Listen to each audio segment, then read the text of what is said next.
Ինքը զոր է,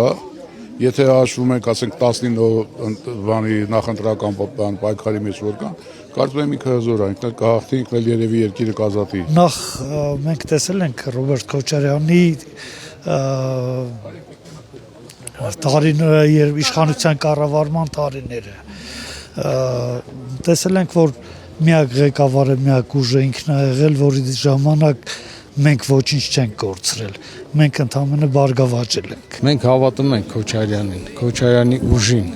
Ամեն ինչ պայմանավորված է մեր առաջնորդով։ Ռոբերտ Քոչարյանը փորձառու է, ուժեղ է եւ նա կարող է Հայաստանը վիճակից հանել։ Ուղղակի պիտի ազատվել, իշխանափոխություն անել, վերադառնալ մեր նախկին անվտանգ վիճակին։ Եվ հույսս կապում եմ Հայաստան դաշինքի հետ։ Լևոն Տեր-Պետրոսյանի տարիներին սոված լույս չկար, դուրս ենք եկել այդ բահից, հասրել Ռոբերտ Քոչարյանը այդ մղձավանջից մեզ հանել է, ստեղից էլ հանելու։